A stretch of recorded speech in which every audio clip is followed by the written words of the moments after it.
like in the room. We're live. No, wait, I've got hair draped on my mic. With a small steam train attached to it. There it is. Okay, Is there still a steam train in the audience? I'm good. I think it's the fine. steam train is gone. Yeah, Cyrus's Oh, beautiful look, locks. the Famicast train. Choo-choo, motherfucker. There you go. Right. I saved the intro for you, Danny. There it is.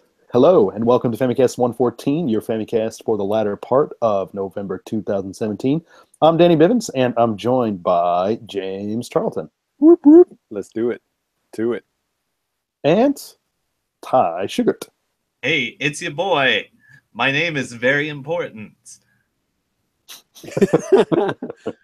Yes. That doesn't make sense to people not watching on YouTube. Yes. And moving back into last place, Cyrus Delaney. Things are as they should. Yes. Put Cy in his place. Maybe someday you'll get back up to number 2. You forgot to emphasize the delay in Delaney.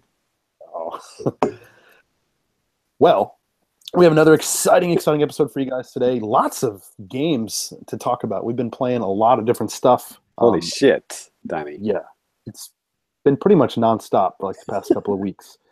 So why did everyone decide to release the game on the 14th of November? Yeah. What was that about?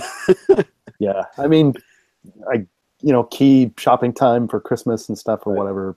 Sure, but Jesus. Hey, Steve, there's another 29 days in the month. Should we release it on one? No, the 14th. I said release it on the 14th. I don't fucking care what else comes out on that day. Said every publisher under the sun. Exactly.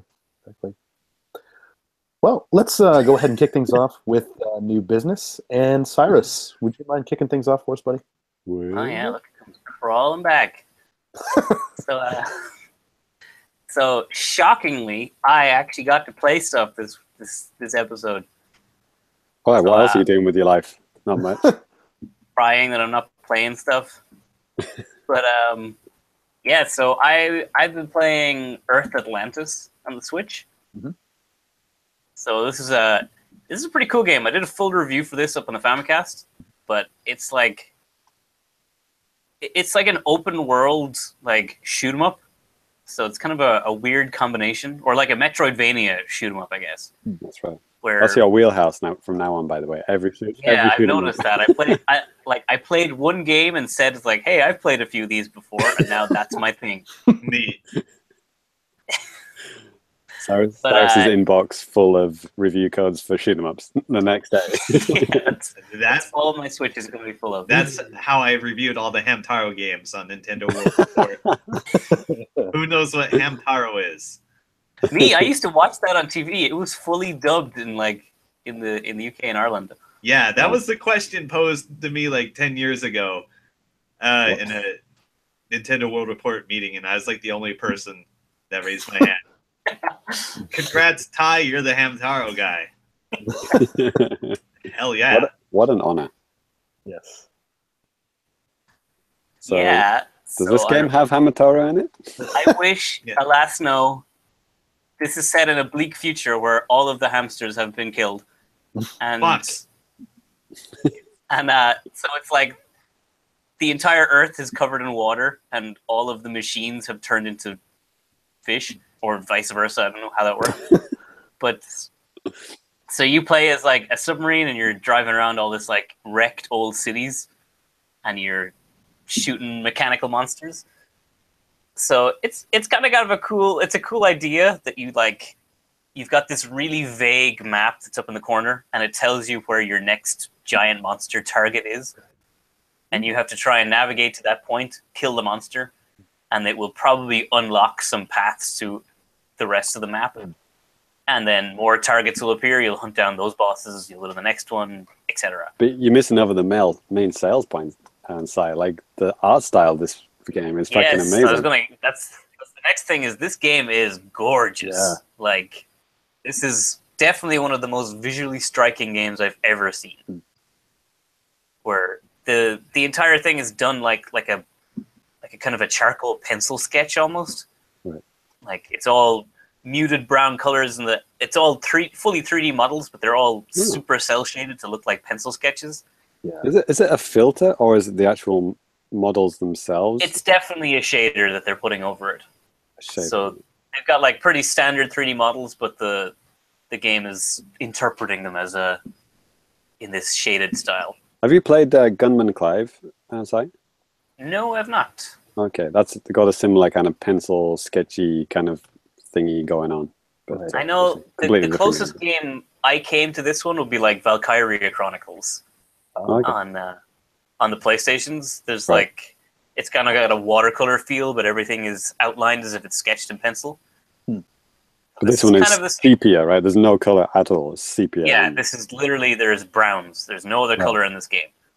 And this was in the Nintendo Direct, wasn't it? Like a Indies Direct a long time ago, right? Yeah. Yeah, this has always been on my radar. It's not something I ever really expected to play, but a review code came along, so I was happy to play it. And it's like it would be so easy for a game to only use 2 colors and become very cluttered and hard to see anything. So this game is like it's really masterful how they model everything so that you never lose anything. The game doesn't look like it's missing colors. It looks like it was very carefully designed to look like this, which is cool. Cool. It's a cool enough game. It's not my favorite game by any stretch. It's got some annoyances, like it's all randomly done. So when you fight one boss, it spawns 2 more bosses. You kill those, it spawns more bosses. They're sometimes spawned on like opposite sides of this gigantic cave system. Ouch. And so you kill one, and then you have to go the whole way to the other side of the map to fight the other one. And then maybe the next boss spawns back where the other one was. So you have to go back to that one again. And it's cool. There is like 30 bosses in the game, which is pretty cool. And a few of the bosses are like supercharged versions of previous bosses. But that happened way rarer than the game that it has any right to. I would have expected far more duplicate bosses than I fought while I was going through it. That's a fair deal. Have any of you ever played Choplifter? No. Choplifter? No. These are old Game Boy games. Choplifter. I used to have Choplifter 3 when I was a kid. Now you're talking. Old Game Boy games. Let me just have a look for a picture of it, because I may have played it, because I played a lot of Game Boy games. So this Choplifter 3 was like, you played as a helicopter and you have to rescue people. So you have to fly down into like these cave networks and find survivors of whatever, and then you pick them up and you bring them back to the top. So if any of you listeners have ever played Choplifter, this had a really similar vibe to it, to the point that in Choplifter, whenever you hit a wall, it destroys your helicopter. So it was a rock hard game, and for like the first 20 to 30 minutes of playing this game of Earth Atlantis, I was terrified of touching any walls because I figured, that's an instant death like in Choplifter. But it actually wasn't. So I was like needlessly threading the needle through every obstacle and thing in the game. And yeah, I have played Choplifter. I didn't own it, but I've definitely played it. Yeah, I think I know it. Well, there's a lot of games like that where you just touch the side once, you're dead. Yeah, this gave me like serious, like, man, I should go back and play Choplifter the whole time I was playing this. So I'm gonna dig out an emulator at some point and give that a shot. The other game, I'm not going to spend too much time talking about it because the developers didn't spend too much time making it. was Cartoon Network Battle Crashers. You were so excited to get this as well. I was so excited because I'm watching, like, I watch a bunch of I watch a bunch of Cartoon Network shows, like Steven Universe, Adventure Time, those kind of shows. So, do you have like satellite TV? No, I have just the internet. Okay. So, like Steven Universe is almost exclusively shown on the Cartoon Network app at this point. So, okay. Totally legal means. Steven Universe. Is that his family name? Universe? Actually, yes. Okay. His dad is called Chad Universe or whatever. Greg Universe. Okay, same thing. And so this game is it's like an old Streets of Rage, Double Dragon, like side-scrolling brawler. Ooh. Ooh. And so I saw a trailer for this, and I'm like, oh, cool.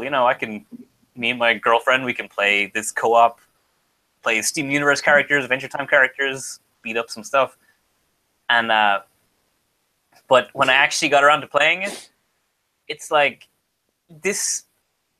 My absolute honest feeling on this is this game was a Flash game that was designed to be played in a browser. Oh, wow. And then someone said, "Hey, wait, we could publish this." And Is this a physical like game card release as well? Physical game costs $40 in the store. Jesus. And so it's more than a Flash game, but absolutely less than a $40 game. Like it's something that started as a Flash game, and at some point they said, let's throw some more money at this and turn this into a full title. And that's sad. I'm seeing that a lot on Switch now, like with publishers who've got like a little bit more money. They're just like, fuck it, let's do the game card special edition package to sell in stores as well. But like, it's really not worth it. Like, when it's like a little indie studio converting like a smartphone game and giving it like proper controls on the Switch and then selling it for like $5-10, I'm fine with that. But then when it's like $40 and they're trying to make it into like a retail style game, fuck that. I honestly couldn't believe that the price of this game when I saw it on the eStore. That it's with the game like this, with these type of licenses too. I mean, this is the type of stuff that uninformed parents will just like pick up, like, oh, Johnny has a Switch. Yeah, he loves this cartoon. And like, he loves Greg Universe. While I am ragging on the game, it's honestly not terrible. It's just like, it's a very good example of what it is, which is a web browser game. Is it 2-player, by the way? You can play together. It's 4-player. So you could have 2 Joy-Cons and you can play 4-player in this. Okay, so that's fair enough. Some cool things like that. And like the developers, they had a skeleton of a game and they really tried to use what they had to give you as much variety as possible. So I feel for these people that made this game. That it feels like they were given a bigger idea of what to do than they were planning, and they're like, "Shit, how do we do this?" 2 weeks and $100. See what you can do. That's what they came up with. An example of like how they still cashed in on this is the game has, even though it's got 5 licenses, it's got like Steven Universe, it's got it's got regular show, Adventure Time, Clarence, and whatever, and then the Amazing Adventure Gumball or something. Johnny Bravo. Wow. Yeah. I've literally watched none of those shows. Yeah. I had watched episodes of all of, and Uncle Grandpa, the worst of them all, but the so I watched Adventure Time and I watched Steven Universe. So that's 2 characters. That's enough for me and my girlfriend. That's all cool. But none of the characters are voiced. Even though these are like official properties, like there is no official sound effects in the game. It's all just like bizwangs you get from, those 500 sound effects on one CD disc you buy in like a convenience store. Oh man, that's crazy. So it's really weird that this game is a full-priced disc release. So in terms of licensed games, like this is like at the bottom, and then you've got like South Park, the new South Park game, like at the very far end, where the actual creators of the show actually write, voice, and actually produce the game, and then this where the people who produce the TV series are probably unaware of the game. That it's probably like right at the bottom end. And it's such a shame because the Steven Universe has 2 games. There's a smartphone game, which is the best smartphone game I've ever played, and I'm not saying much. And it's actually like it's a full RPG. Like I paid $5 for it, and it's like an actual good RPG. And now they're releasing like a sequel to that on consoles, but not Switch. And it's like Mario Party, not Mario Party, Mario RPG. Paper Mario, that's the one.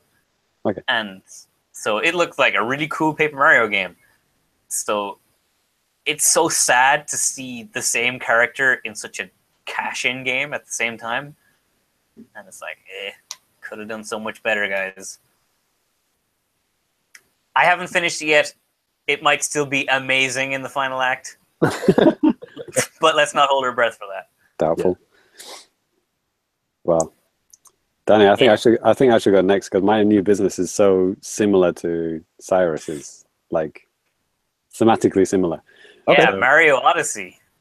Yes. Let's tear that one down. Cash in, grab of a game. We'll start with the whole smartphone game on Switch kind of thing. I played the demo of Oceanhorn, which there's a demo on the Western eShops at least. Anyway, I don't know about the Japanese ones. And because I've Danny, have you seen Oceanhorn before? It's like, I've seen the title.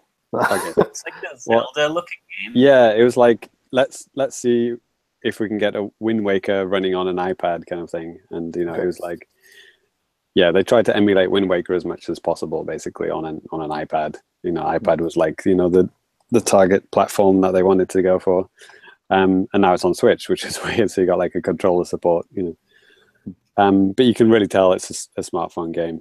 Like, you know, you'd put like, you know, control sticks onto like a game where you used to touch to walk to places and stuff. Like the collision detection is all wonky and stuff. Like, you know, I could say like, if this is all you had, if you've never played a console in your life and you're unaware of Zelda, you don't know what Zelda is, and you know, I could see people having great fun with that. But like the system with Breath of the Wild on it, why the fuck would you touch this? It's like, you know, it's crazy. It's cute, and the demo's quite, you know, lengthy, and you know, it shows you a lot of stuff, but you know, whatever, it's over and done with. They probably did a better of a job than the Battle Crashers game that Cyrus played. I don't know. So Cyrus started off with his favorite and then went to the shitty one in a second. I'm gonna flip it. I'm gonna start with the shitty one. So I reviewed a game called Monster Jam Crush It, and if there's ever a game title which reviews itself, it's this one. Fucking hell! Like I reviewed a bad game back on Nintendo World Report, which was coincidentally another Flash game which made it to consoles. It's like I can't remember what it's called, but it was like a bunch of shitty Flash games on the DS, not 3DS, DS, and it was fucking awful. But like this is like properly shit, like just a steaming pile of shit. Like this is because like what Cyrus was saying about, like, you know, how it's like a retail, it's trying to pass itself off as a retail game when it clearly like shouldn't be. It should be just like a, you know, $5 download. Like there's barely any content there. There's like you start again. There's like 4 modes. You think, wow, like 4 modes are all completely different. And I remember before I started playing the game, Cyrus said, looks like that game looks pretty cool. It kind of looks like Trials Evolution, right? And I was like, oh, okay, it's maybe good. And then I started playing that Trials Evolution mode. I'm like, oh no, no, it isn't. So basically, it's a monster truck game. They've got like kind of races and modes that you can crush stuff, or and then they've got like this kind of hill climb mode, which is like trying to be like Trials Evolution. But basically, it's all the same shitty physics across all the modes. The same cars, the same stadiums, just copy and pasted. It's just like, I mean, this game exists on other consoles like a while back, and this is at retail. Like you can buy a fucking PS4 Blu-ray version of this game, and fuck knows what they filled up that Blu-ray with. I mean, it's probably like 1% used. I mean, I think it's about. That's the same with this Battle Crashers game. It came out years ago on all systems. Oh, okay. There you go. There you go. Just cashing. Yeah, I think that's another similarity between mine and Cyrus's game. It's like people just cashing in on the Switch wave that's going on at the moment. You know, people are just throwing everything on the Switch because, you know, it's like, what can we release right now? Right, because, you know, it works for the most part. Like if you got a game which sold medium to not very well a few years ago, release it on Switch, it's probably going to sell more than it did back then. You know, people are, you know, gagging for stuff. But then you've got shit like that, and it's like fucking, you know, unforgivable what they're doing. It's like, I think I completed almost like 80% of the game's content within like less than an hour. Like it was the fastest turnaround for a review I've ever had. Like I was like, shit, I've done almost everything. And I was like checking the watch. I think I did it on my commute, actually. Now I remember, I got on the train, I started playing it. By the time I was home, I'd almost like finished everything. I went home, I docked it just so I could see if the graphics got any better on the TV. It doesn't. And And I was like, yeah, I was pretty much done with it. And it's just so poorly like presented, and like nothing is explained. It's like there's a mode like called Crush It or whatever. Crush it, and you start, and then it's like go, and you're like, okay, what am I supposed to do? And then you hold down the accelerate button, the truck goes flying like 1,000 miles an hour, and then it goes like out of bounds, game over, and you're like, okay, what? Like what did I not do or do?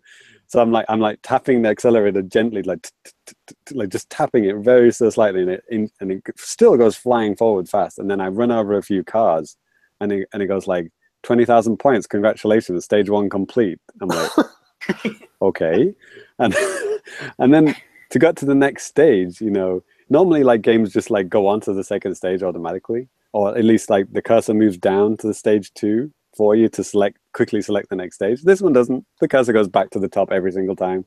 So it's like you're like stage 7, and then you complete that, and it goes back to stage 1. You have to all the way down to stage 8. Awesome. It's just every single part of the game is designed to annoy me. It's like, oh my god. And that hill. Check the eShop here. This is a $40 game as well. Yes, $40. Wow. Like, I mean, 40 cents. Fucking hell.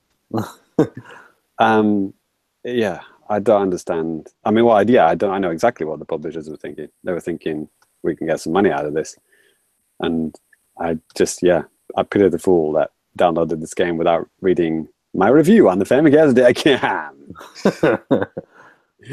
It did not get a good score. Let's just say it's in the pile with Troll and I. Glorious. I'm sure it'll be in our Game of the Year awards but not for best game of the year, obviously.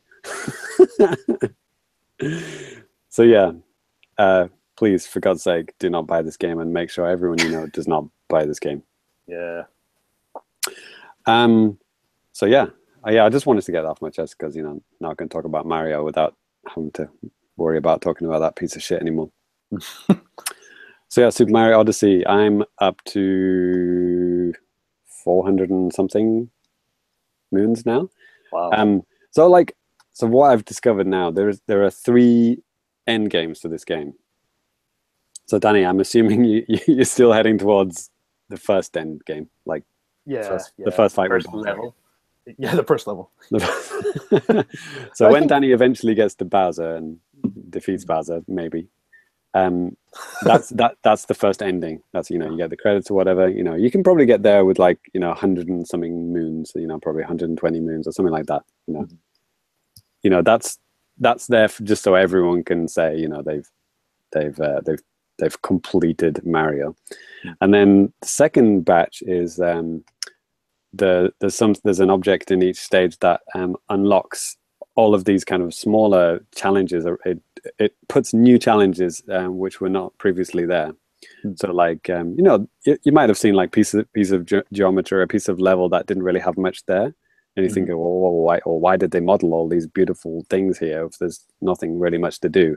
Yeah. And then the second playthrough, well, sorry, not second playthrough, but the second stage of the game is is that kind of thing. So it's like they'll put challenges in all of those areas, and there are just so many more things added to it. And then you get like the Koopa Troopa races and stuff. You might have seen like clips of that. They get added to all of the worlds as well. So it's like lots of little challenges like that. And of course, everything has like a regular and an expert version of everything. So you always want to do things at least twice. Which is kind of funny. Like if you get the expert time, or do the expert thing before you did the regular thing, it doesn't count. So you have to do it twice, no matter what. I discovered that. It's kind of interesting. But anyway, and like more costumes get unlocked, and there's so many more things to see, and like the more doors in New Donk City open up and things like that. And they're like, oh, was that door open before? And you go in there, and there's like this whole new stage and world in there, and you're like, holy shit, was this always there? Maybe it wasn't.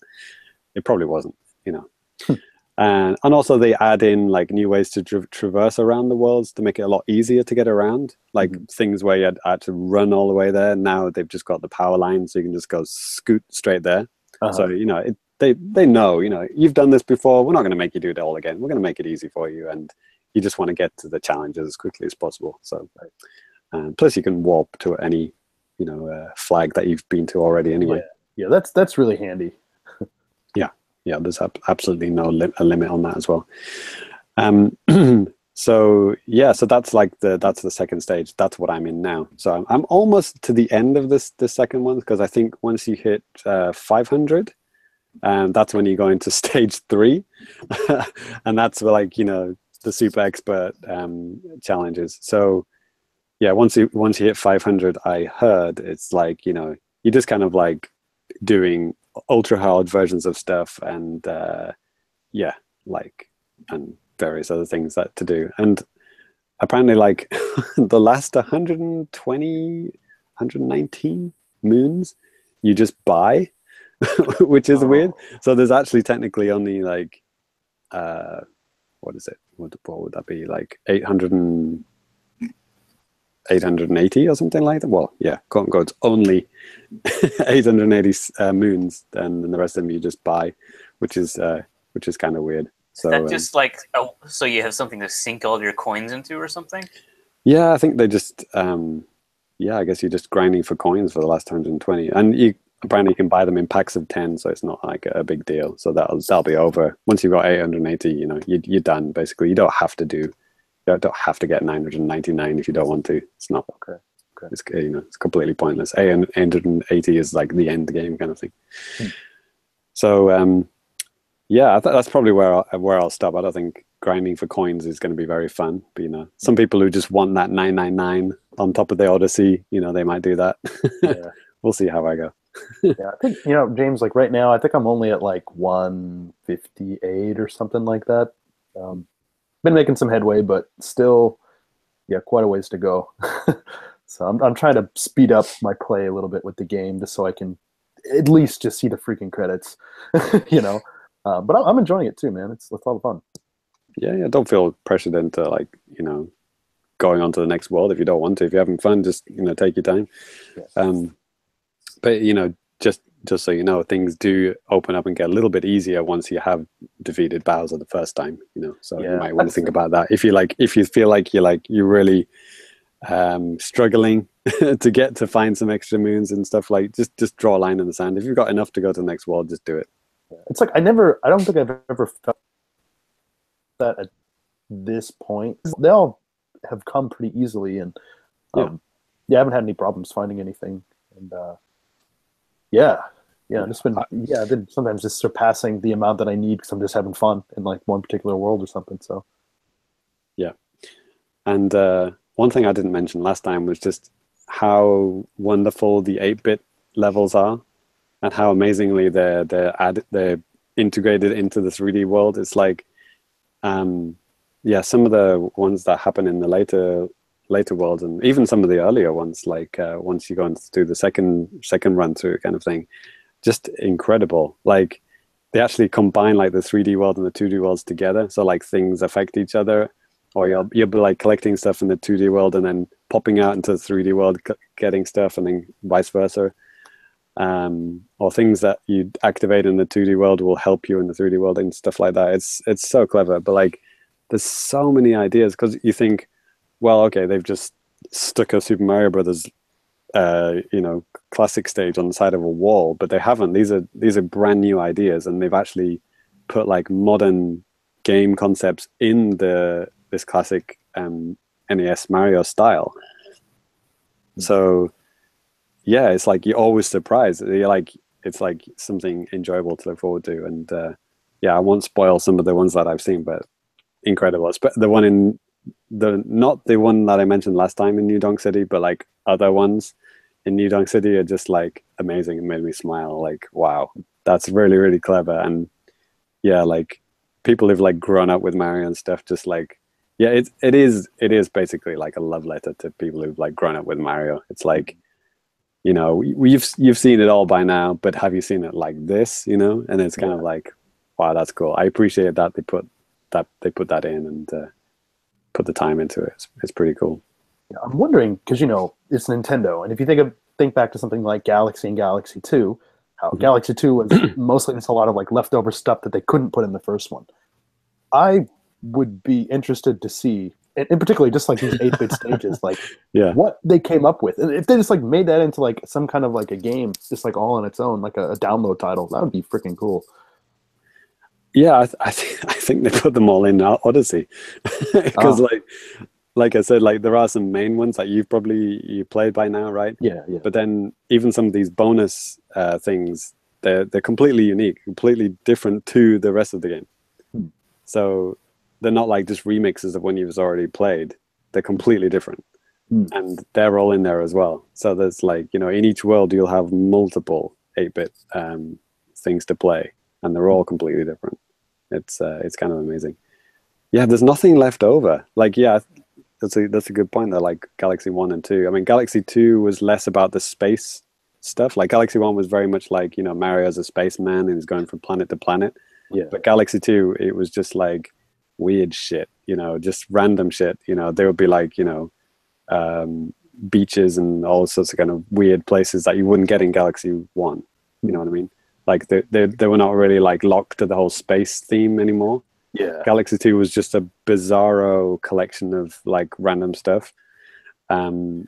So an Odyssey is like that as well. Odyssey is just like, just all the worlds are very different from one another, but also like all of the challenges and missions are all totally weird and different. Like you never just feel like, oh, it's one of these again.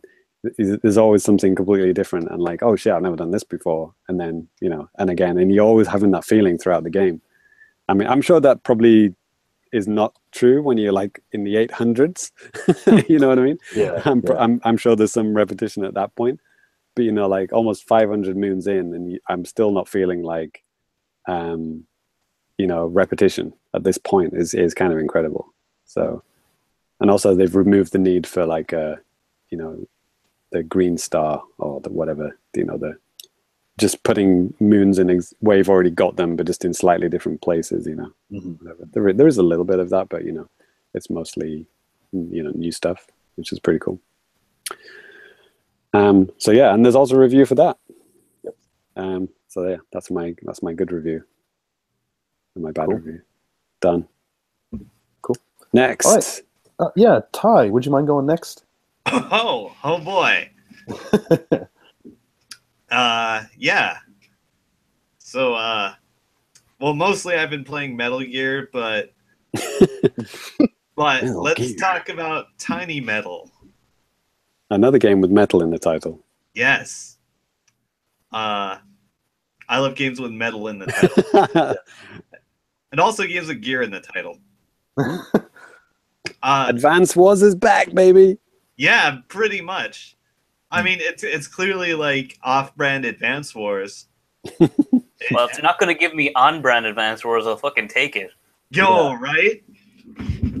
Okay, so like if you played Advance Wars, like pretty much all the units and how you play the game is like instantly familiar. Like you're good to go. Just jump right into it.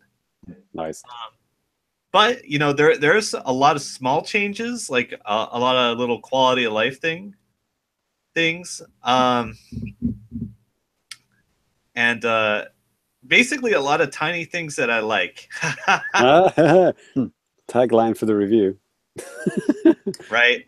Okay. So tiny things that I like. Ty Sugar. Right.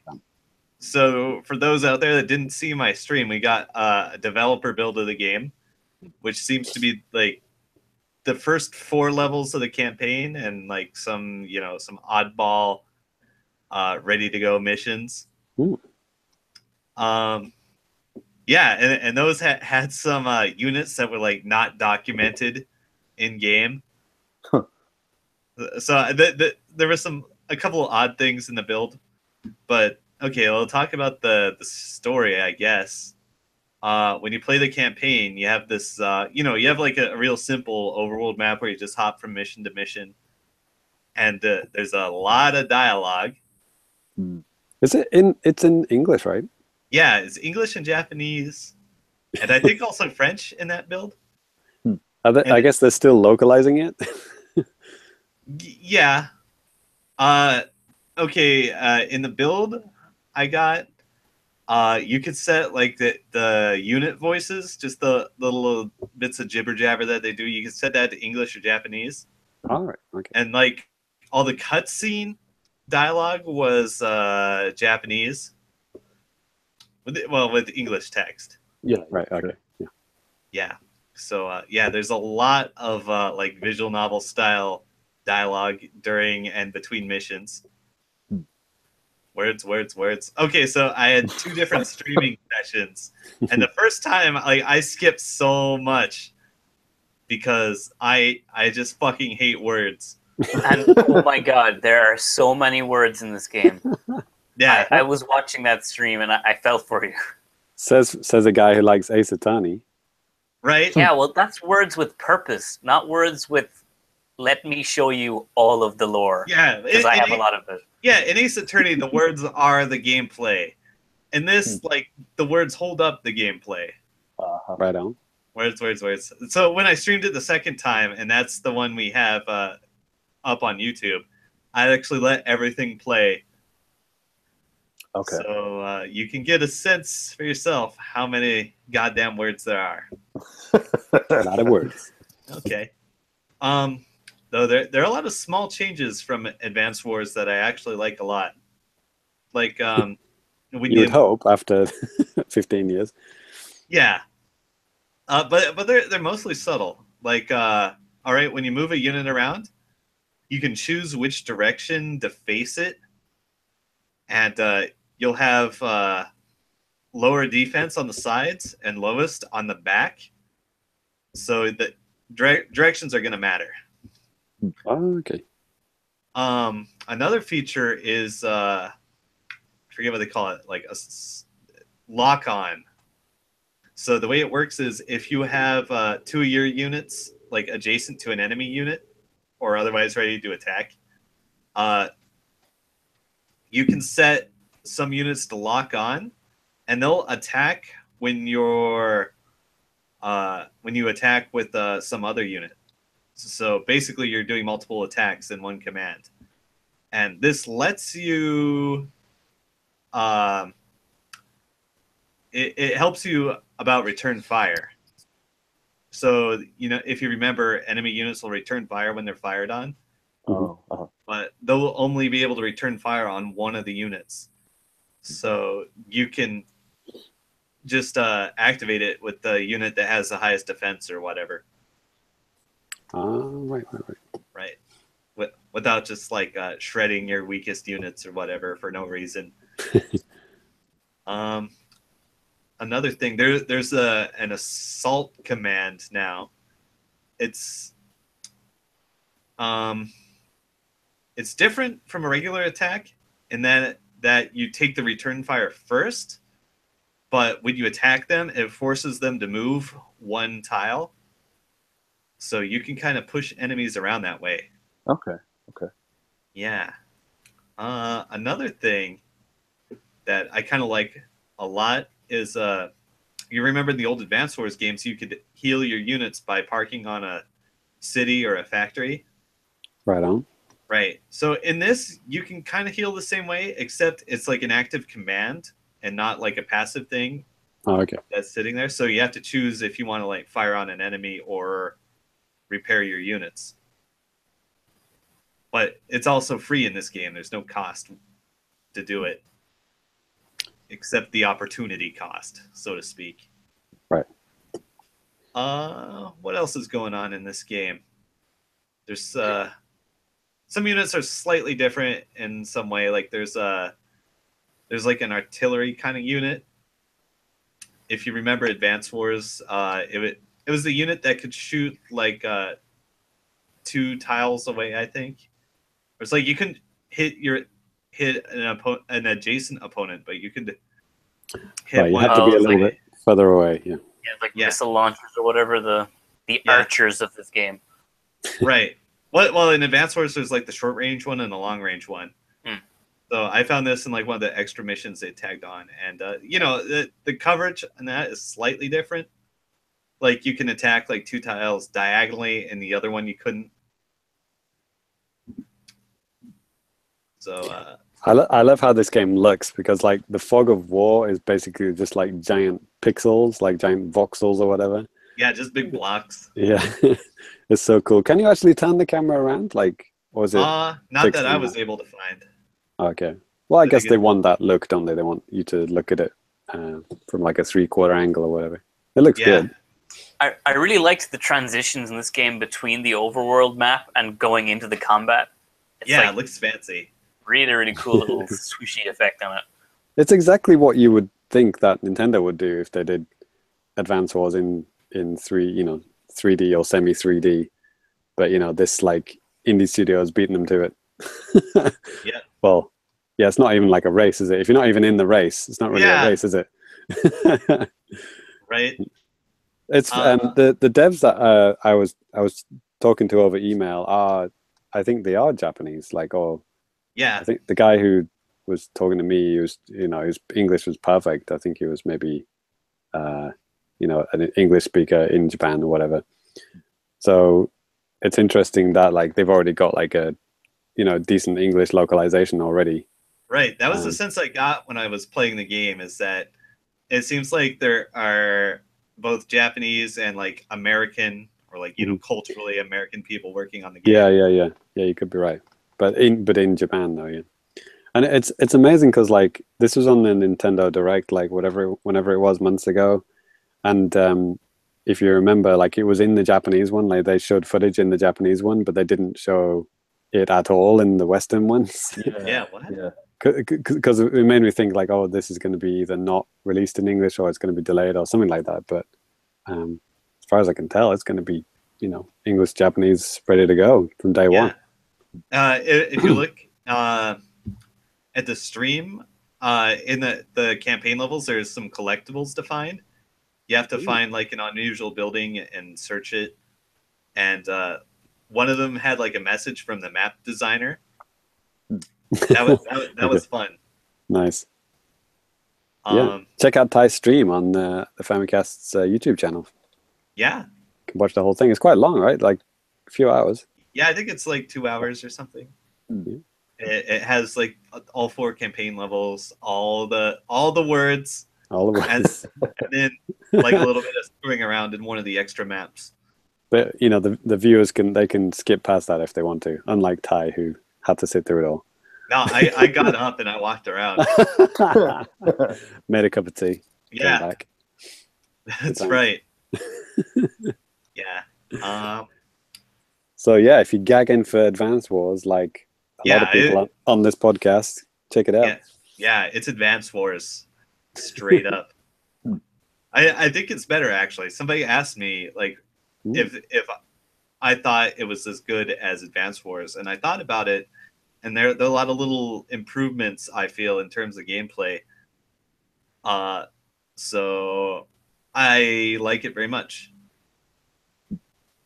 Yeah, and it is Advance Wars, not like Battalion Wars. It's not like the 3D take that they did on the Wii or whatever. This is like straight up Advance Wars GBA. Or right. I guess there was a DS version, wasn't there? Yeah. Yeah. Oh yeah, I the played dark all one. Yeah, I love that game by the way. Super Yeah. good. What's it called? Like Dark something? Days of Ruin. Oh, Yeah. oh man. Grim Dark. Yeah. But it's good and fun. Cool. Nice. Yeah, so I think it's also a great fit for the Switch. Yeah, it's crazy to think that this will be portable. Like we've gone from like DS to this. Yeah. With nothing in between. That's the most amazing thing. There was nothing on 3DS. So like, yeah. Right. So we've gone from like little pixely little tanks to like full on 3D. Yeah. So yeah, the bottom line, I was actually pretty impressed by this developer build. Yeah, thanks to the devs for sending it to us. Yeah, they're awesome. They're the best. This game, when is it released again? Because I could have swore that it got pushed back a little, like a couple of weeks or something. yeah, It was supposed to release this week, I think, and now it's been pushed back to December 21st. Okay. It's about a month, roughly. Yeah, a month at time of recording, anyway. Right. Last minute Christmas gift. Cool. Yeah, there it is. Area 35. Yeah, I've seen some like odd rumors swirling about this of like possible they funded this game by stealing funds from another Kickstarter run by the same company. Nice. But it's all unfounded. He said, she said. So I don't know what it is at the moment. But Oh, and this is the Sony published one, right? yeah, Sony on a Nintendo console. Coming to PS4 and Switch. What a weird combo. Without crossplay. Yeah. Well, we don't even know if it's got multiplayer, do we? Ty, did you see any? Did they have multiplayer on the option screen, like title screen? Not that I recall. No. Okay. So yeah, like I said, I think there's a lot of stuff missing out of this build. Right. So like I really don't have much of an idea of exactly how much content is gonna be in this game. We'll find out soon enough. Yeah. Soon enough. Talking of games that do have crossplay, though. Yeah. Oh boy. Danny? So I'll step up here to the plate. So yeah, as soon as Rocket League went live on the Switch, I just went ahead and just bought it, just like the day it released. And I mean, I own the game on PS4. I got it like right when the game came out, so for free via PlayStation Plus. So that was cool. And yeah, I played. That's when most people started playing it. Yeah. Yeah, absolutely genius on their part to put that on for free, because it's now like this massive craze. Right. Yeah, it's crazy. And I think I might have mentioned on the last episode that this game has never been released in Japan. That's actually not true. I was just double checking. It's been out like on PS4 and Xbone here since for quite a while. The only thing is, like, I don't think the scene for the game here is as big as what I was going to say, I'd love to see the number of concurrent users for Rocket League on Xbone in Japan. All 5 of you, I want to meet you. Hell yeah. Well, I mean, it really doesn't even matter with the crossplay stuff. And so. Oh yeah, that's a good point. Now it's on Switch in Japan. Xbone users are going to have more people to play with. Yeah. So I guess just getting down to the game in general, I mean, I think everybody knows, what Rocket League is by now, soccer with race cars, essentially. And, with the Switch build, it's Rocket League. I mean, it plays really well. It looks okay. And, yeah, I mean, I guess that's maybe kind of like one of my first complaints, not even a complaint, just like something I've noticed, with the Switch version, because it is, on lesser hardware, it just doesn't look nearly as good.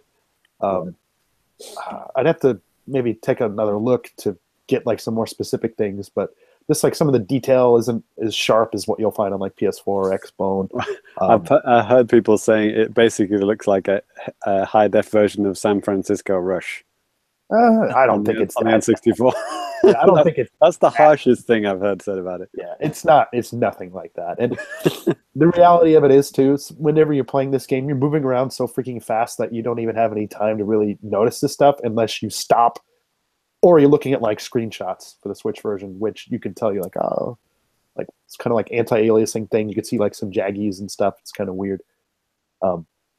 Yeah, it's been a good month for those kind of games, hasn't it? Like, yeah, games being squished down onto the Switch. We had Doom, Skyrim, LA Noire, and Rocket League, probably all released on November the 14th.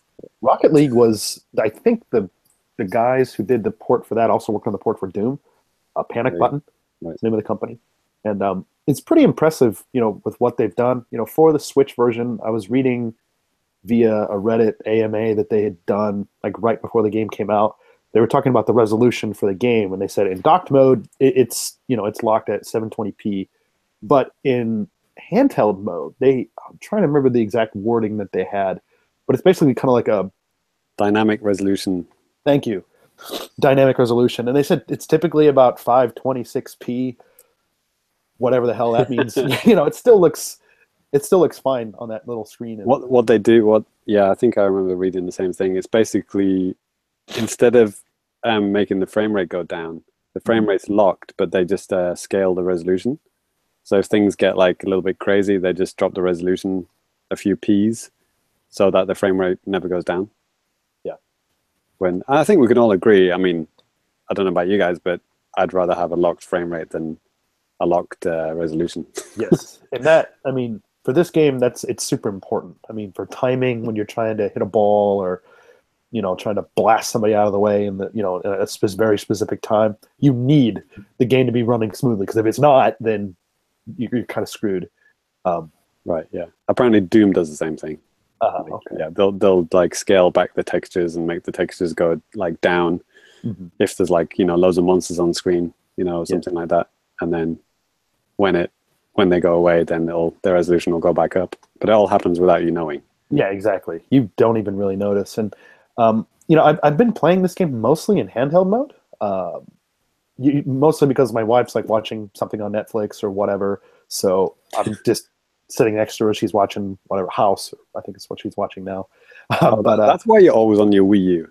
Yeah, it's my wife. Oh yeah, okay. Because I do my- always see Danny. He's like, man, this guy says he never plays game. He fucking never turns the thing off. Right. Yes. Yeah, we were actually playing Mario Kart 8 on the Wii U the weekend, and my son said like, "Oh, look, Danny's playing," and I was, "What's Danny playing?" And I was like, "He's playing Netflix." It's like, yeah, it's more like Danny's wife is playing Netflix. right. Yeah.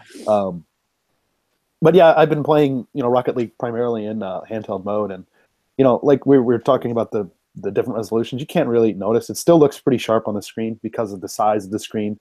It kind of like masks that it's not, you know, super. Yeah. You know, it's not like 720p. It's And definitely not a you can actually deal-breaker. you can play local multiplayer as well, can't you?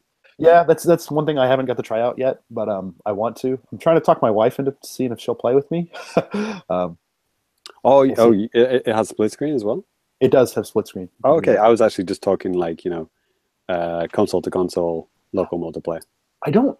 Oh God, is that No, something? it does. It does. That was one of the advertised features that you can do local multiplayer. Okay. You know, I've been playing quite a bit of the game online as well. That's where, in my opinion, you can have the most fun. You know, being here in Japan. With Xbone players, or Well, I turned on, you know, it's in the options, you can keep on, like, you know, the crossplay thing. So you're playing with people on Xbox, or in this case, probably PC. But, you know, I don't have too much of a problem finding a match. And even when I'm connected, it's fine. Everything runs pretty smoothly. It seems like after the match, because after the match is finished, you can vote. You could like basically decide if you want to keep playing. You can just, you know, basically go in and do that. But if you get into a situation where you only have like 2 people of the 6 or something that want to play, you go into like this practice like court or pitch, whatever the hell, and you're kind of just driving around. It's kind of like just a practice mode, but you're waiting for other people to connect. I swear to God, I've never been able to get anybody to connect whenever it does that. So I usually just drop out and then just go search for another game and find it. So it's a sign that nobody's ever going to connect if you go into that practice stage. That's what it's been for me. It shouldn't always be like that, but interesting. Yeah. And yeah, it's like there was a question I had actually, because you know, one of the people that's played it on PS4 and Switch. Yeah. I heard that there is some analog control to the what do you call the triggers on PS4. Yeah. And obviously the Switch doesn't have triggers, analog triggers. So like, does that get in the way at all? No. Basically, the biggest difference is like, you know, with the analog triggers, you can, you know, kind of gradually speed up. But with this, you're just kind of just always hitting go. Right. And more or less, that's what you kind of need to be doing anyways. You pretty much need to always kind of be moving around, be it going after the ball or just try to set yourself up for some defense. So it doesn't really matter so much. And I was reading, because somebody had mentioned that on that AMA with Psionics, and maybe it's somewhere else I read, but, you know, people are playing like on PC with like, a mouse for like clicking and stuff like that, and nobody's having any problems. Seriously? Yeah, there are people that are like in the pro Rocket League circuits or whatever, playing like on PC With a like, mouse. keyboard and mouse or whatever, and they're fine. So it honestly, it doesn't really take anything away not having that. Totally fine. Oh, okay, cool. Yeah, and I'm trying to think. I mean, compared to when I was playing this game back in 2015, there are like a lot more modes that you can play in the game. Several that I haven't got to try yet. There's like something like basketball. There's one from the description, I think it's, or just from the name of it, I think it was like snow battle or something like that. Mm-hmm. I'm just imagining you're probably just driving around a really slippery ass course. Are you playing this in English? Yeah. Okay, I was like, well, he said, I think it said, like you're having trouble reading. No, I don't even remember. Okay. But yeah, no, I'm working on a review for this, so you can expect that on the Famicast, hopefully sometime here soon. So what kind of is it like Splatoon? Is it like very much a multiplayer focused game, or is there a single player? Or there's no not worth worrying about that kind of thing. You can do single player stuff. You can set up like a kind of like a season and play like a bunch of different matches against the computer if you want, and you'll have like AI, counterparts and stuff like that. And I've done that before, and it's fine. It's still fun. But that's not a focus at all. Yeah. I mean, seems to me the focus is primarily to get you to play online and fight other people. And that's how you unlock stuff. Yeah. You unlock all sorts of stuff. Oh yeah, crap! I forgot to mention. Like I unlocked early the Mario car and then the Samus car as well, and they have a bunch of nice little kind of cute touches on them. Like the Mario car, when you jump, it makes like a Mario jumping sound and stuff. Nice. Visually, it's like if you're they always have like a red team, or I'm sorry, an orange team and a blue team, and basically. If you're the orange team, you're the red Mario like version of the car. If you're the blue team, you're Luigi. Okay, cool. And Samus's car, that do the same type of thing. Like if you're on the orange team, it's like an orange color. If you're not, then it's kind of like Metroid Fusion. Ridley. Yeah. Sure. But yeah, those are really cool. And I was reading in that AMA as well, like if you're playing crossplay with these vehicles, the other players will not see, like the Mario car. That's kind of Nintendo doesn't want. There's stuff to be shown up on other systems. Danny, your audio crapped out for a few seconds. Okay. Did you say that the cars will not show up on the Nintendo exclusive cars will not show up on the other side if it's on a Xbox or whatever? That's right. They will not. It's some kind of licensing thing. Nintendo just didn't want that stuff to be shown. Oh yeah, definitely. So it just comes up as a standard car on their side, I guess. Yeah, I think they even broke down this. It's just your car is invisible on other consoles. Are there like Xbox exclusive cars? Like a Halo? There must be like a, what do you call it? What are the Halo cars Master called? Chiefs. The Warthog? Yeah, thank you. Yeah. There must be a Warthog in the Xbox version, right? I don't know, maybe. I don't know if there is any exclusive one. Warthog would be pretty cool, though. I'll let you know after the next free weekend. Like yeah, they do have. How many Xbox exclusive, characters designs have they got? that's pretty much it. A Conquer car, yeah, from Diddy Kong Racing.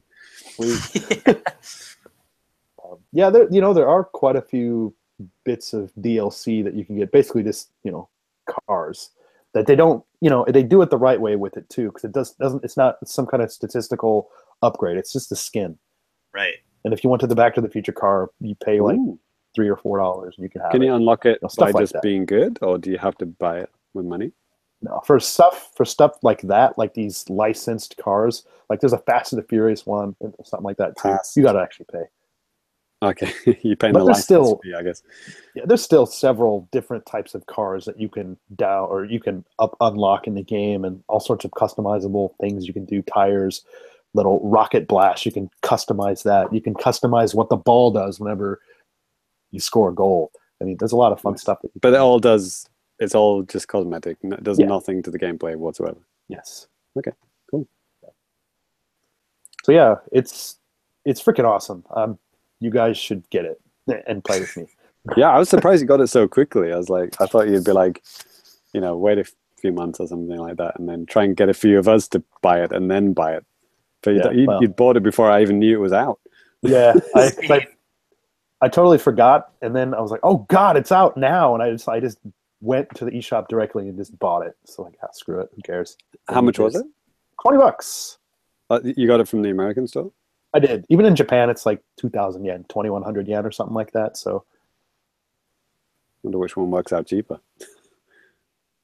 Probably the Japanese. Depends on what you're comparing it to, I guess. Well, since your salary is in yen, probably I would compare it to yen. Yeah. Convert the $20 into yen and see how much it is. Didn't have time to do that. No, like whenever I downloaded it, because I was going to get it from the Japanese store, and then I was looking at, they had some of the DLC listed on the page, and I noticed that the Japanese site had it listed for significantly more money. So I was thinking like, oh God, if I want to buy this stuff, maybe I should get it from the American shop. Then after I bought it, I came to the realization it doesn't matter which region. If you want to get the DLC, it doesn't matter which region. You don't have to like match the regions, as far as I know. I could be wrong. You could buy DLC from the American store while buying a Japanese game. Yeah, because if you have that set up in English, your system set up in English, it's going to be showing up as basically whatever, British, English, American English. It's true. Like I've browsed the Japanese store and then noticed that Mario Odyssey said purchased, even though I downloaded a European code. Yep. No, sorry, other way around. I got a Japanese code. I was on the European shop and it said purchased. Yeah. By the way, $20 is 2,240 yen. So probably it was cheaper to buy it in dollars. Right? Because you said it was 2,000. 100 yen more expensive. Okay, you're an idiot then. You lose. Yeah. Oh well. One other game I've been playing just a very, very little bit of. It's another game that we got for review. It's Stick It to Man on the Switch. I've only got to play the game for about 45 minutes to an hour. Next. Man, that time you could have finished Monster Jam. Twice. Yeah, exactly. Yeah. But no, I really had no idea what to expect from this game. I mean, it's a platformer, but it seems like it's more focused on interacting with characters in the game and like just some kind of problems that they have, and using this crazy hand that's sticking out of your brain. You use it you can read people's minds, so you can find out what they actually want, like what they're kind of waiting around for. And then you can use this hand to like grab stuff and bring to these people. Well, and help them out with their this problems. should be a known quantity for Wii U Yeah. owners. This has been out on the Wii U for years, hasn't it? Yeah. So I think the publishers bring in all of their games, don't they? Stick It to the Man, and then something else, and then there's the new game Flipping Death. Yeah. Which they're going to end with that one, right? The newest game. Right. And they're all very similar art styles. Yeah. It looks pretty good. It runs really smoothly too. Yeah, I mean, I just want to play a little bit more. It's looking promising so far. So yeah, cool. What do you think will come first? Famicast 115 or your written review for this? What's that? Which will come first, the written review or the next podcast? I can neither. Well, yes. I'll just say that. Find out. Yes. Next episode. Cool. All right. Well, that's pretty much going to do it for new business. So let's go ahead and move on to now playing the Famicast. Oh man, Danny's audio is crapping out. Is somebody like downloading like a 20 gig torrent or something? No, I've noticed that this is Ty. Hey, it's not me. Okay. Oh, I guess Cyrus is the one that's always got the shitty internet. Yeah, don't look at me. I've got a nice internet connection today. Really? He says with his like lower third barely readable. How many systems you got streaming Netflix, Danny? Well, my wife's definitely watching. Hey, seriously, she's always watching whenever we're doing the show. Okay. And haven't had any problems, really. Oh yeah, actually my wife's watching Netflix as well. Oh well. Oh man. That's We'll true. get through it. Started watching Suits. I've never watched it. Apparently, she's liking it. Heard of it. All right, Sounds now like playing. it was tailored for you, though. Oh no. Fired. Now playing at the Famicast.com. All right, What do so we get? kick things off here. We have a new Patreon exclusive episode of Famicast Screen Time, where James and I talk all about Marvel superhero stuff on Netflix. For a change. Yes. So, and we talk about some games that are related to it too. It was a fun time. I thought the episode turned out pretty well. There's a lot of It does. fun, Danny. Okay. I like talking about Marvel, Netflix shows, and video games, and that's exactly what we did. Yes, exactly. Please to enjoy. Yes. Have you gotten to was the Punisher included on that show? We talk about that. Well, you got to listen to Whoa. the show to find out. Yep. For $3, What we got? you can get that episode right now. What do we got next up here, James? Oh, is it me? Okay. So you can read my Sorry. Okay, fine. Sure it is. what? Nothing. Go ahead. Well, you can read my aforementioned reviews of Super Mario Odyssey and Monster Jam Crush It. Let's just say they are at opposing ends of the review scale. And what else have we got? Well, coming up soon, very soon actually, probably soon after this episode goes live, for the patrons, you'll be able to listen to Life in Japan episode 2. And if you missed the first one, that was my friend and colleague, guy called Reggie, and Jay Dubs, who's friend of the show. He's been on the show, a regular show before, ALT Insider on Twitter, and we talk about Japan-related topics for like good, full-length episode. And this time the topics were eating out and etiquette when eating out, and staying healthy, staying fit in Japan, all those good things. So yeah, it was good times. And last time we did the episode with Reggie, people were saying, get Reggie back. So that's what we did. And that was recorded from my university. So it's, check out the video because, it's in a different place that the usual episodes are. And finally, we're running a contest. Well, we're running several contests. Cyrus is going to tell you about another one in a second. But the contest that I'm going to tell you about is the Amiibo contest. You can actually win a Mario Odyssey Amiibo, and that's the guy in the wedding outfit Mario. The guy with the mustache. The guy with the mustache, yeah. So yeah, we have a video on the YouTube channel and on the site, So be sure to like that video and then subscribe to us on YouTube, and then you can win. We're going to announce the winner at the end of the month. So there's only a few entries so far. If you subscribe now, you've got a good chance of winning. Yeah. High chance of winning. So yeah, I'll do that as soon as possible before the 30th of November, before the end of the month, and for a chance to win it. It's we'll ship to anywhere in the world, so don't worry about it, and don't worry about where you're living. So yeah, please do enjoy. Cyrus, what was the other contest?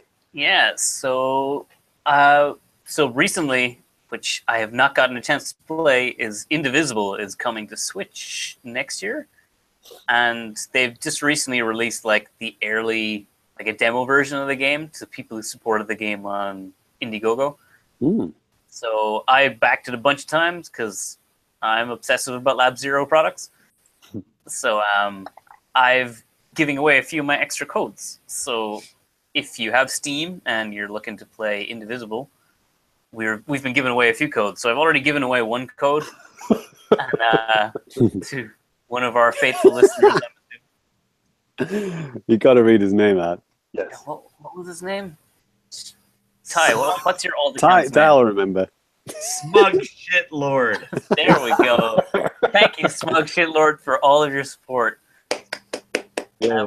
This show's for you, boy. We have the best listeners. Yeah.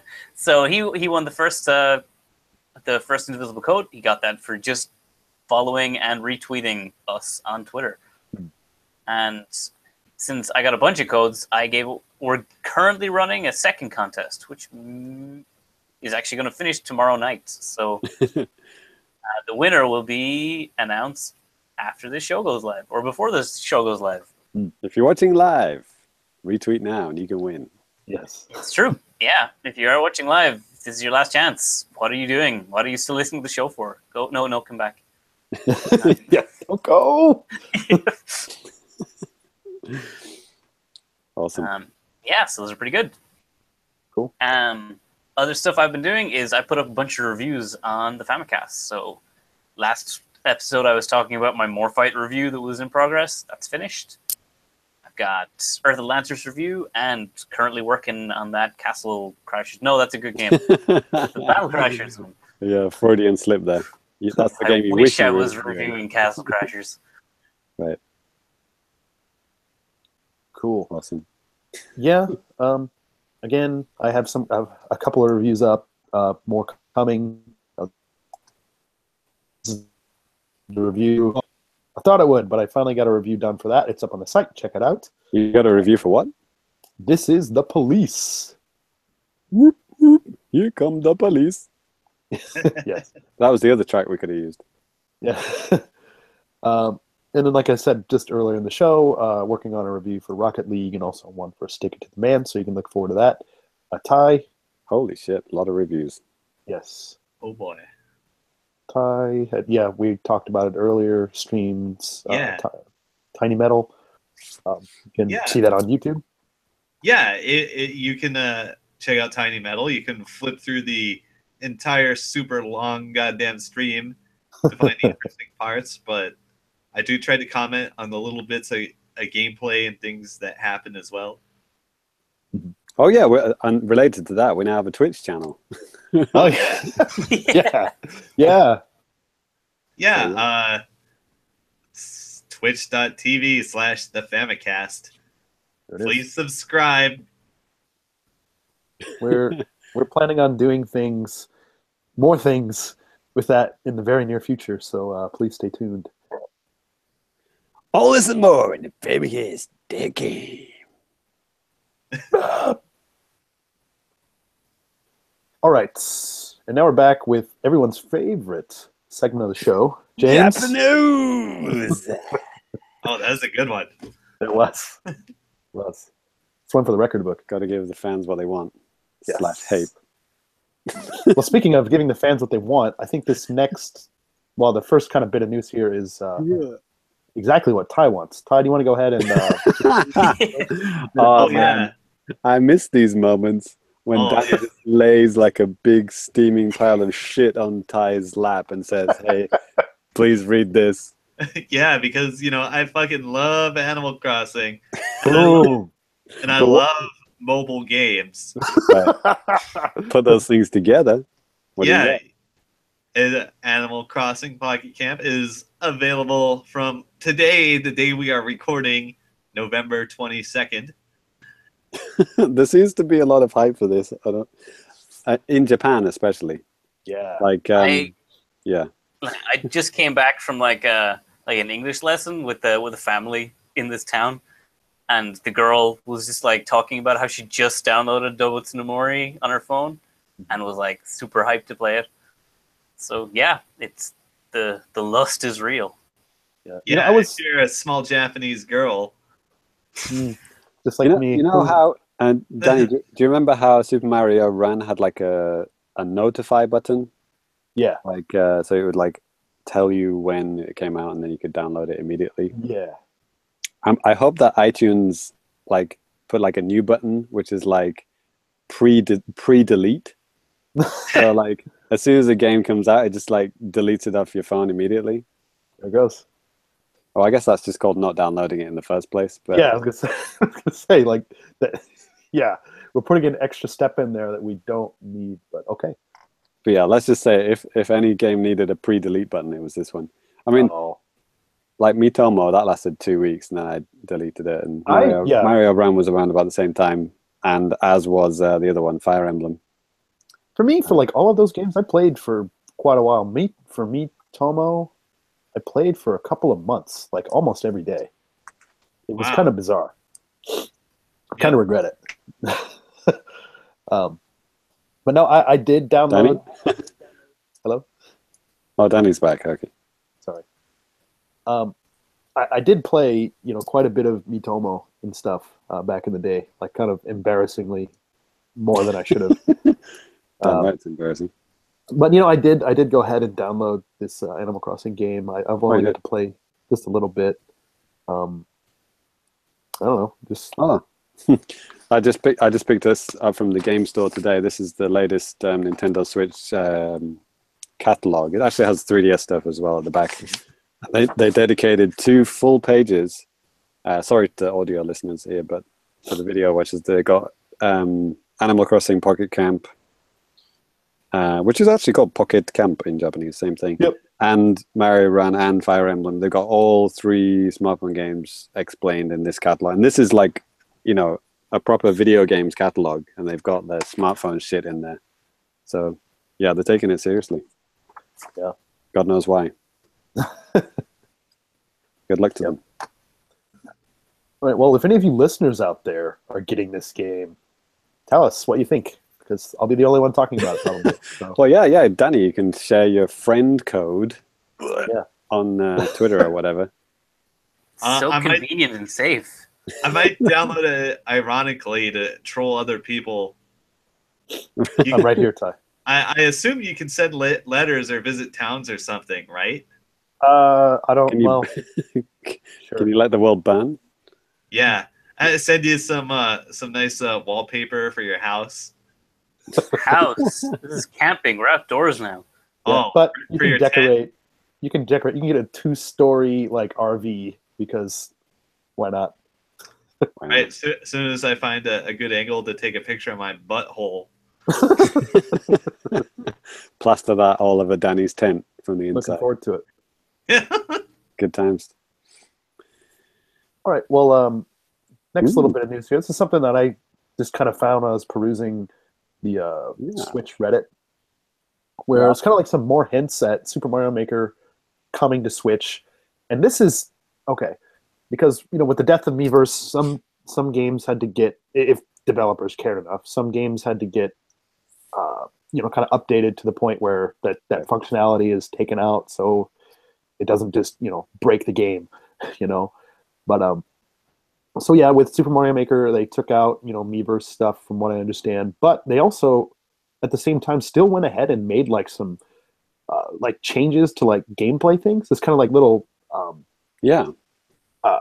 what the heck, little kind of bugs or stuff like that. They went ahead and like fixed stuff like that. Bugs that like the pros like to use. They kind of like smooth them out, didn't they? Yeah, like when you enter a room, you've got a single frame where you can jump before you fall into like spikes and stuff. So they got rid of that. Like weird little bugs like that aren't really things that you would ever fix that this late in a game's life cycle. Yeah.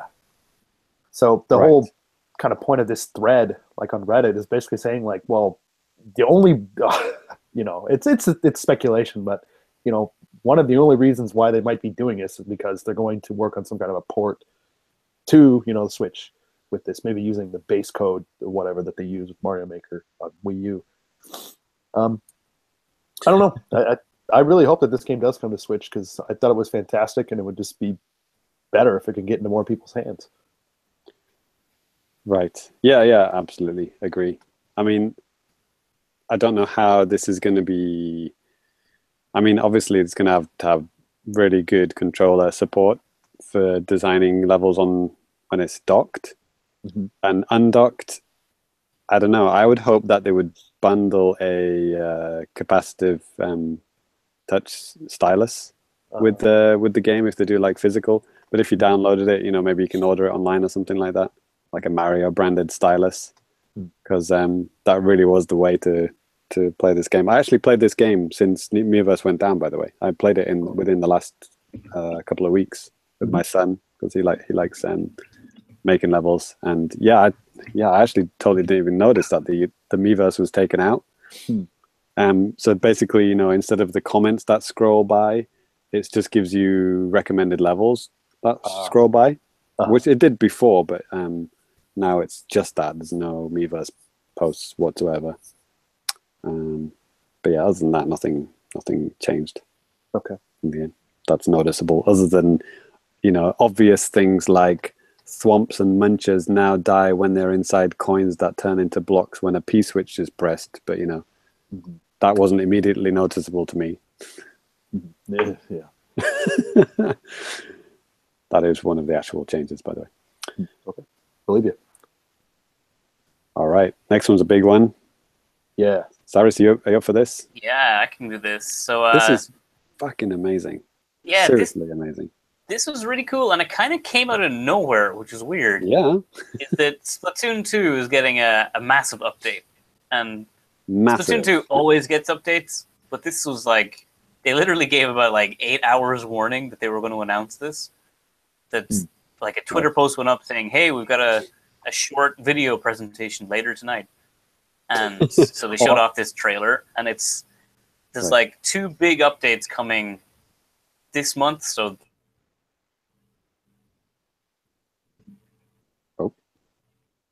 Cyrus? Rest in peace, my friend. So so yeah, there's going to be free DLC. The first thing that there's going to be 150 more items of clothing, shoes, and headgear added to the game. Not frozen. Okay, that was weird. My camera froze. I got worried. Yeah, like totally new hairstyles and stuff like that. Which your actual character, the character creation screen. You can actually change your hairstyle, stuff like that. What else we got? We've got new stages. Mm-hmm. Yeah, I think they showed 4 new stages. 2 of them are like old stages redone, and 2 of them brand new. Right, Mako Mart, which is like a supermarket, like a Costco type place, like those octopus people running around with their shopping carts and stuff. And what was the other one? It was the museum. With like a dinosaur, like a natural history museum with like dinosaur bones on the ceiling and stuff like that. Yeah, which both look really cool.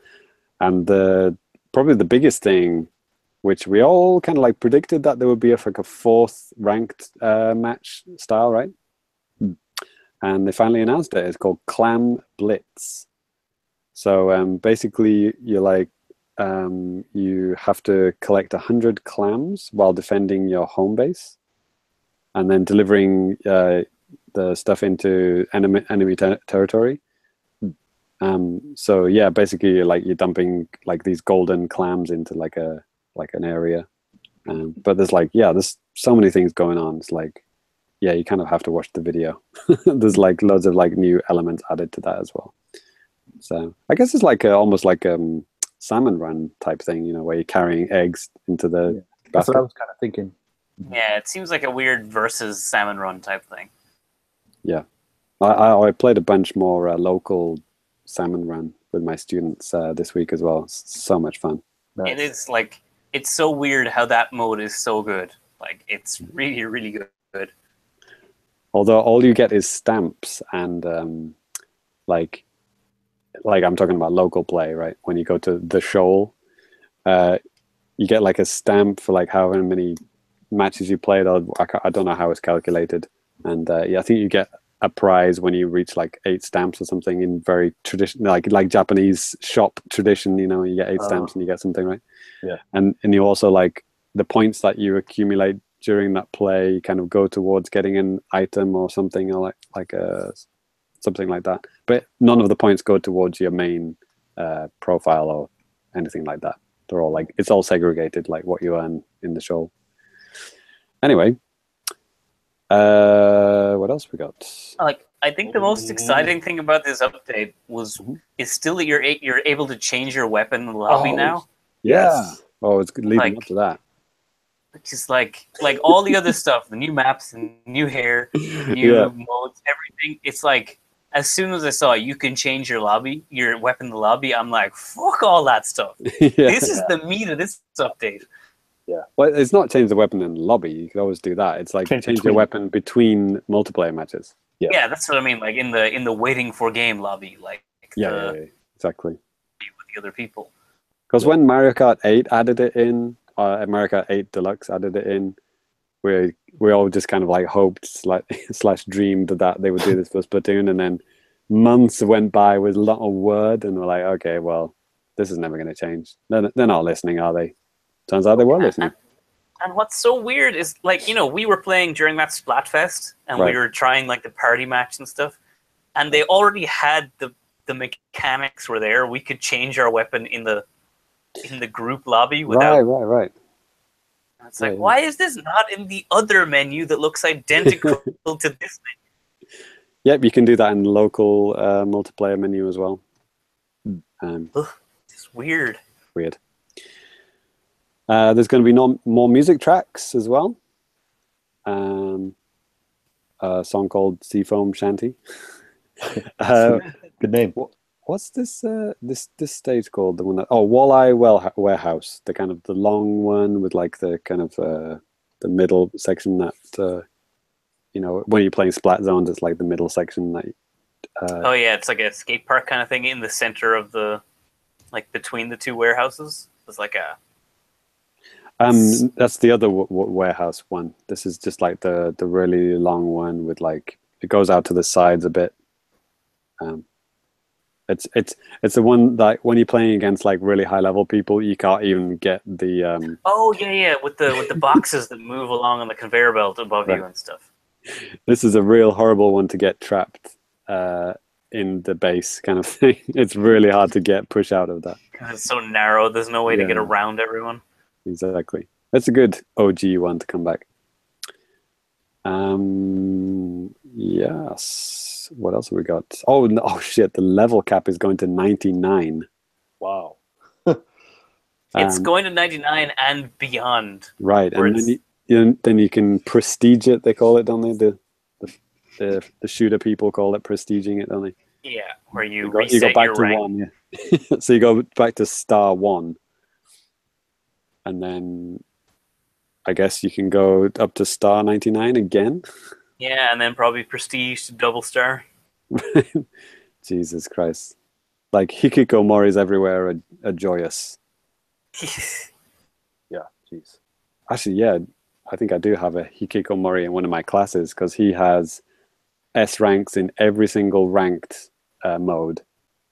Yeah, like every piece of gear, it's like fully maxed out. And yeah, it's kind of scary. Yeah, I don't think it goes out much. Good luck to him. So yeah, that's right. Next up, that one's for let's say Ty likes this one, Blaster Master. Oh yeah. You like Blaster Master, right, Ty? I've barely played it, but I know it's super hard, and I like difficult games, and I like making fun of people who complain about difficult games. You know how it is. Mm-hmm. There you go. So Blaster Master 0 adds battle mode, which I guess is one-on-one battle mode. Yeah. And it has Shovel Knight. That's awesome. I think Shovel Knight gets his own little tank as well. I should hope so. That's pretty cool. I didn't know Shovel Knight was making appearances. I mean, he has made appearances in a million other games. Yeah. Such as Ukulele. He's in Indivisible. He's in I don't even know how many other games he's in. He's kind of popping up all over the place. Well, you've just named 2 games that are not out on the Switch yet. That's more games than Shovel Knight has. True. Oh man, I thought it was in something that has been released. I forgot to remember now. Is he in that Smash Bros-esque game with all the indie game characters in it? Oh, possibly, but again, that's not out yet. Yeah.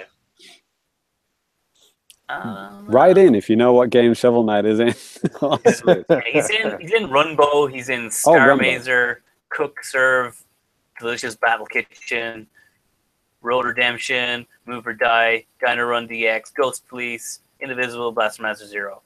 Wow. He's in the renewed Tales of Etheron, Crypt of the Necrodancer, Creepy Castle, Pix Noir, Azure Strike, Gunvolt 2, and Ukulele. Wait, when did they put him in Necrodancer? Yeah, Ty supposedly likes that game. Yeah. Pawnbroker, one of the shopkeepers in Crypt of the Necrodancer, has items from various indie games, among his wares including Shovel Knight's Stalwart Helmet. Ah. Full cameo, but he's there. His Okay. head's there. Just his head, yeah. Oh no. Awesome. Danny, next one's for you. Yeah, absolutely. So this is going to sadden most of our listeners out there. I know. Unfortunately, Karaoke Joy Sound Wii will be terminated on the 26th of April 2018. The service began way back in 2008 in December, and yeah, but at the same time, there's still. I mean, there's a karaoke, the same brand that's out on the Switch, or Jesus Christ, the Wii U, and there's one that's supposed to be coming to the Switch any day now. It just says on Nintendo's website. This says, yes, it's coming this year. Yes, it's coming. Right. It's getting close to the end of the year, so hopefully they'll get this thing out because I'd like to do some karaoke. And just as a refresher out there for those of you that don't know, at least you and probably what's coming on the Switch, you don't have to like buy this game. It's free to download. You pay to actually sing songs. Ooh, that's a good point. You just reminded me. They haven't patched in Suica support for the Switch yet. Yeah, they have not. It's really useful. Like if you just want to pay whatever it is, like 100 yen, like $1 for like a couple of hours of karaoke, it's so easy to just beep, tap it on your Wii U gamepad, right? I don't know why they haven't done that for the Switch yet. Yeah, it doesn't make any sense. I mean, I bet that's something that'll come. It's on all of their other systems, with Wii U and, well, okay, with Wii U and 3DS at least, new 3DS systems. So yeah, that would work really well because you can buy stuff on the Japanese eShop and then just play it in English. Yeah, you could just like easily pay for stuff with your Suica card. Yeah. Yeah. Cool. Anyways, yeah, karaoke. It's fun. I love it. Such enthusiasm. Yeah, I love it. Love it. Great. Yeah, it's great or whatever. Yeah, whatever. Fuck off. Yeah, this other little bit of news here. So Bomberman R, there's a 2.0 release that came out. There's a new Grand Prix mode, a 3v3 mode. New stages, new characters, new story chapter. Wow. Let me tell you about the new characters, if I may. Uh-oh. Please. If Ty's interested in it, then I'm worried. Yeah. All right. You may have seen me tweet a while back that they were adding a character from Rumble Roses to Bomberman. And I credited myself for my tireless campaign for new Rumble Roses. Yeah, Rumble Roses is not dead. Right? That was in your Twitter profile for like 12 years, right? Maybe, yeah. I changed that, and I don't even pay attention to what I change it to. So yeah, I'm sure I had a Rumble Roses thing in there. They also added some pretty kick-ass guys like Dracula. Whoa. Kawaii. Goemon. Oh, cool. Big Viper, Simon Belmont, Pyramid Head. Kawaii. Pyramid Head and Belmont were there for a while. Oh, really? Okay. What else? This one's new. I think they got the creepy nurse from Silent Hill. Yeah. Kawaii. Oh, Bubblehead. I didn't know that.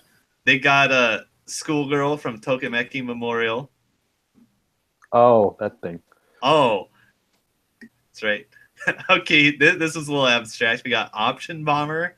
I guess he's one of the glowy doodads that follow the Big Viper around. It is. It's one of like the weapon pickups in Gradius. It's awesome. Yeah. Princess Tomato Bomber. Whoa. From Princess Tomato and the Salad Kingdom? That's right. That's the one. Wow. That's Other? no, but that's fucking weird. Right? I mean, Bomberman knows how to bring the good characters. Yeah, bring the ladies too. Hell yeah. Like, Konami, like, everyone hates Konami at this point. Yep. They used to be good. Yeah, they used to be, and then this game came out. Like, where did this game come from, and why are they still supporting it? It's awesome. They're using this one game to get some respect back from the gamers. Just this game. That's it. Definitely. Well, it's getting respect back from me because, like, this game, they could have. It's being worked on in like a hidden corner of the building. Yeah, it's like not know about it. Yeah. Nobody knows about it. It's like Konami doesn't know how it keeps getting released. It's just this rogue. It's like the Rat Man from Portal. He's like living in the walls and just leaving builds of the game on people's desks. Yeah, I guarantee these same guys are the people that are responsible for putting out all the Konami and like Hudson Virtual Console stuff as well, and Wii U. Yeah, it's like a fake wall at the back of the Konami office. It's like only a few people know how to open it. Yeah, we're bringing Princess Tomato back, boys. That is fucking awesome. That is so weird and just great, man. I can't believe it. Wow. Last few things on the news front before we move on. Galgun 2, this is for Cyrus. It's coming out on the 15th of March next year. It's going to cost 7,500 yen, so start saving now, Cyrus. Oh, yeah. Finally, my time to shine. Would you like the limited edition? Because that's going to cost you 10,800 yen.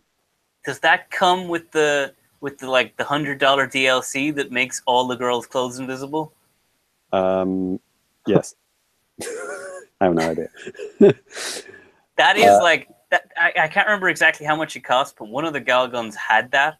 It was like you could buy X-ray specs, the girls' clothes, but it cost like $100. So it's like they were like, "Yeah, we know you're perverts. We know you all want this. You're gonna fucking pay for it." That's right. Yes. There's no way you can hide your shame if you're willing to put this $100 into this game. You do know porno magazines are like much less than $100, but Yeah, but those ones don't like squeal at me and try to confess to me while I shoot them with my orgasm gun. On that note, it's a highly specific fetish. On that note, Cyrus, I got something else for you then. Shinobi Refle Senran Kagura. It's coming out on the 24th of this month. Yeah, in just a couple of days, and that's only going to be 1,000 yen. 1,000 yen. Yeah, these Senran Kagura games, they're shockingly good. Like, if you can get past the giant boobs that are like have in constant battle with Dead or Alive for C, which boobs have less to do with physics, but it's like there's actually weirdly solidly good gameplay in these games. Not Earth physics, that's for sure. And then last thing was Valkyria Chronicles, which I believe was mentioned on this show earlier. Valkyria Chronicles 4 is coming to Switch, and that's going to be summer next year. Yeah, and I'll be totally buying it. All right. Good luck. Thanks, Sega. Yeah. And that's it. Cool. All right. Some of that news was brought to you by JapaneseNintendo.com. Yes. Thanks. Oh, yeah. One last thing was like Pokemon Ultra Sun and Ultra Moon came out, and it sold like 1.2 million copies or something in its first couple of days. No one cares. Yeah. It's like, well, I guess 1.2 million people do, but, Yeah. Mileage will vary. There's a girl in my class who I know has a Switch. And I said, "Are you getting Mario Odyssey, or have you got Mario Odyssey?" And she's like, "No, I'm saving my money for for Pokemon Sun, Ultra Sun." I was like, "Get out!" You failed. Failed. You just failed the course and life in general. Think about what you did. True story. Next. Good job. All right. Well, let's go ahead and move on to some feedback. Ooh, thank you for doing that. I usually do this, and somebody else did. Thank you. Yes, this is me. Yeah. If you want to have your email, tweet, comment, whatever, criticism read out on the air, you can email us at thefamicast@gmail.com. You can hit us up on Twitter at thefamicast. Hit us up on Facebook, Famicast. I think you're seeing the trend here. I got quite a few different things from Twitter. And James, do you want to tackle some of these for us? Yes. Okay. I am totally looking at the correct page at the moment. So Rob Ford, aka Hacker Alias Music Man 613, said he's not interested unless this is your best episode yet. I think he confused my Monster Jam Crush It review with an episode of the show. No, that was a review. That wasn't an episode. But yes, this one is our best episode yet. If you're listening, hope you enjoyed it. Thanks very much for listening. Next up is Ryan Modolo, aka Wolf_Rhino. Both good animals, good choices. Yeah.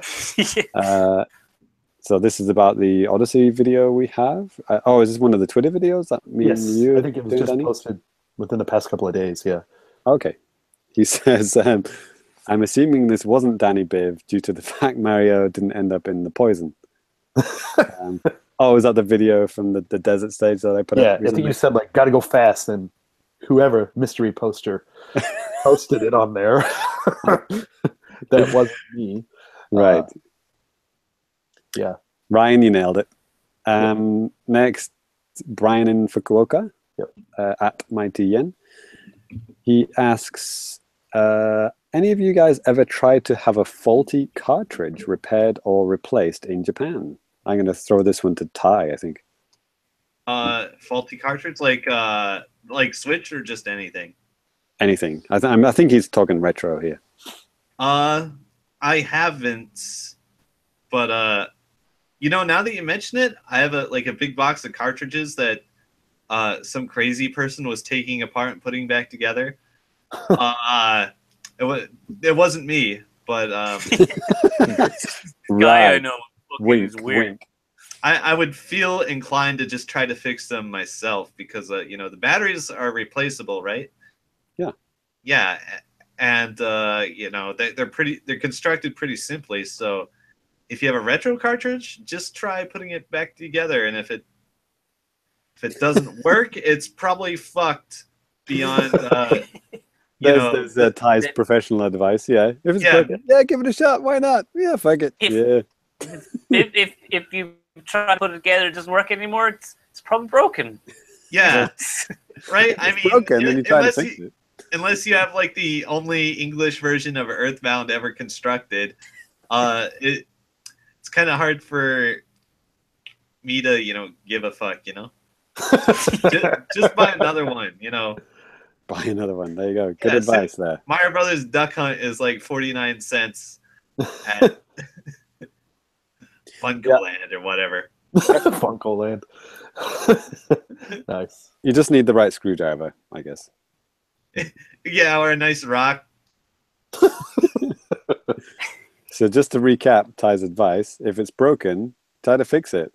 If it's still broken, it's broken. Buy a new one. That's right. You can't live your life in fear of electronics. Right? That's that scene at the start of 2001 Space Odyssey. It's actually the monkeys on the monolith. They're actually trying to open up that cartridge to fix it. Right? With the bone? Yeah, all you need is a good pry tool, really. You don't need a screwdriver. Next one, Danny, you're going to have to help me out with this one. I don't understand what this is in relation to. This is really weird. We had a post on Twitter, just basically like, "Hey, Wii U 5-year anniversary." Da da da da. Oh, right. Yeah, user Unhatched Yoshi Egg. I don't even know why he said this, but it just said Animal Crossing happy happy joy joy. Just like as a response to that, I don't know why, but God bless you. Oh yeah. I think we were asking like which Wii U games need to make it over to Switch. And it got me thinking, actually, like which ones haven't been announced or released already. And Super Mario Maker, we talked about it earlier in this episode. And when our friend of the show, Liam Robertson, was on the show, do you remember what he said? He said, I think either it was him or a developer friend of his had seen Super Mario Maker running on Switch. Yeah. Well, it was called NX back then. Yep. So this has been, in development for a long, long time, and I'm surprised that we haven't heard anything about it since then. Yeah. Even now, I guess nobody noticed him saying that in the episode because it didn't make news anywhere. Yeah. It's like, Well, that could mean a couple of different things. Let's not go there. yeah. If you're listening, he said that. Yes.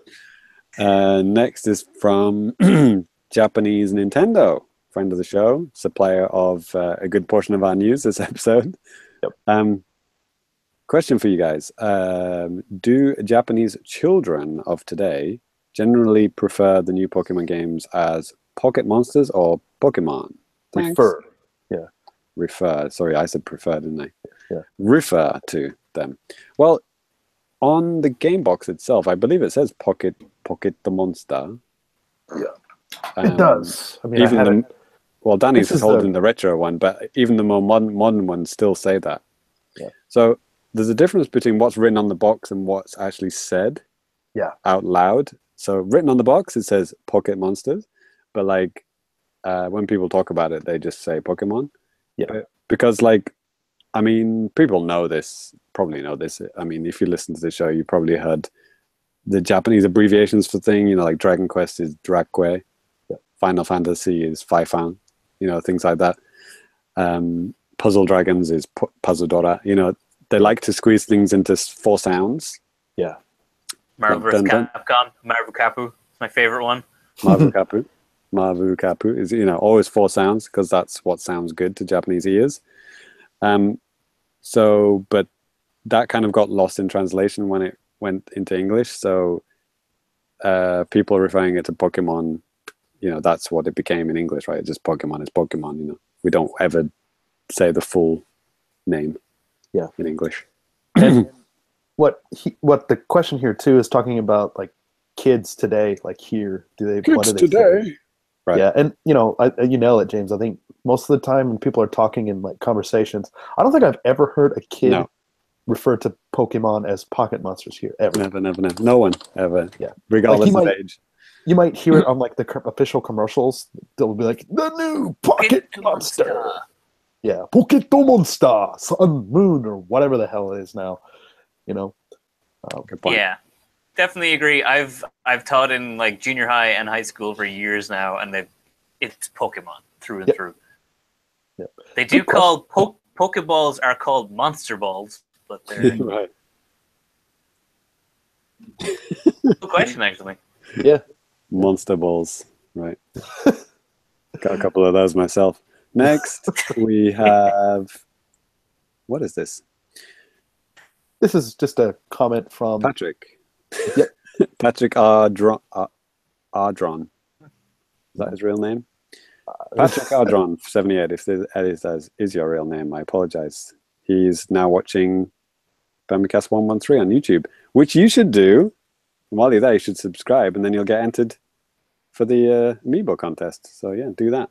Thanks, Patrick. Yeah, there you go. Patrick's already, if you're listening, Patrick, or watching, go and watch that video, like it, and then you'll be entered for the Amiibo contest. Unless you hate Amiibo, then don't bother. Yes. And next, we have another one from Ryan Modolo. Wolf Rhino, again. He says... I believe this had a picture attached to it. I think it had his GameCube and Star Fox Adventures running on it. And it says, haven't played this game since I was 12. Let's see if Star Fox Adventures is really as bad as Famicomplicated and Super Cat Drugs claim it to be. Because, we shat on that game for a lot during our Famicast ACDC Star Fox episode. I guess Ryan is obviously one of our patrons. That's why he knows that, and he's trying it out. Did he do any more tweets on that afterwards? Yeah, if you'll scroll down just very slightly. I've made a grave mistake. Yeah, 2 hours later. Yeah, it's like 2 hours later. Awesome. You're welcome. We did want. You're welcome. Yeah, you're welcome.